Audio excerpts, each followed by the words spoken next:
नमस्कार दोस्तों, आप सभी का स्वागत है हमारे चैनल फ्लाइंग भारत में। लेकर आया हूं आप सभी के लिए एक इंटरेस्टिंग न्यूज़। दोस्तों, जब से हम इस धरती पर पैदा हुए हैं, हर किसी के मन में सिर्फ एक ही ख्याल आता है कि क्या हमारे अलावा भी इस यूनिवर्स में कहीं और जीवन पाया जाता है या हम अकेले ही इस यूनिवर्स के प्राणी हैं। क्योंकि अभी तक हमें यूनिवर्स में एलियंस के होने की संभावना मिली है, परंतु कोई पुख्ता सबूत नहीं मिला है।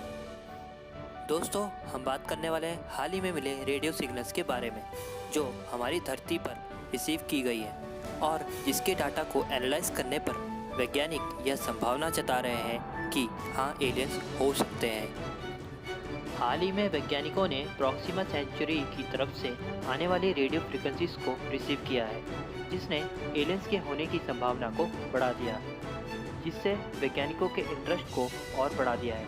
वैज्ञानिक लगातार रेडियो सिग्नल्स भेजकर यह पता लगाने की कोशिश में है कि हमारी धरती के अलावा भी कहीं और जीवन पाया जाता है क्या। दोस्तों, हम जिस प्रॉक्सिमा सेंचुरी की बात कर रहे हैं कि आखिरकार वो प्रॉक्सिमा सेंचुरी है क्या। दरअसल प्रॉक्सिमा सेंचुरी हमारे सूर्य का सबसे क्लोजेस्ट स्टार है, जो सूर्य से 4.2 लाइट ईयर दूर है। सन 1915 में इस स्टार की डिस्कवरी की गई थी और ये स्टार अल्फा सेंचुरी, जो कि एक स्टार्स का ग्रुप है, का एक हिस्सा है।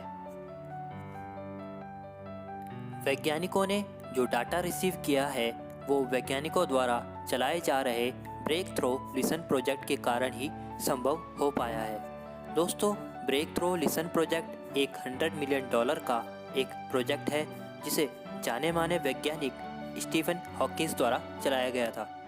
दोस्तों, क्योंकि स्टीफन हॉकिंस का मानना था कि हमारे अलावा भी यूनिवर्स में कहीं और जीवन पाया जा सकता है।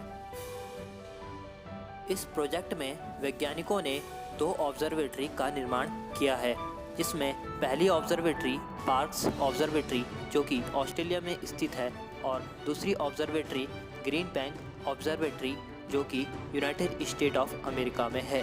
दोस्तों, इन ऑब्जर्वेटरी में वैज्ञानिकों ने बड़े बड़े पावरफुल टेलीस्कोप्स का यूज़ किया है, जिसमें बाहर से आने वाले जो भी रेडियो फ्रिक्वेंसीज हो उनको रिसीव किया जा सकता है।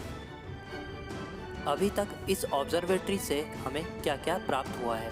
अभी तक इस ऑब्जर्वेटरी से हमें जो भी रेडियो फ्रिक्वेंसीज प्राप्त हुई है वो या तो नेचुरल सोर्सेज यानी यूनिवर्स में नेचुरल घटनाओं के कारण होने से प्राप्त हुई है, या तो ह्यूमन इंटरफेरेंस यानी कि स्पेसशिप, सैटेलाइट आदि से प्राप्त हुई हैं। परंतु इनकी फ्रिक्वेंसीज बहुत ही कम थी और इनकी जो अवधि थी वो भी बहुत ही कम समय के लिए थी। परंतु अभी की रिसीव की गई रेडियो फ्रिक्वेंसीज ने वैज्ञानिकों को और अधिक उत्साहित किया है। इसका पहला कारण है रेडियो फ्रिक्वेंसीज का ज़्यादा मात्रा में और ज़्यादा समय तक आना। हाल ही में जो रेडियो फ्रिक्वेंसीज हमें प्राप्त हुई हैं वो 982 मेगाहर्ट्ज़ की थी, और इसका दूसरा कारण है कि रेडियो फ्रिक्वेंसीज का लगातार आना।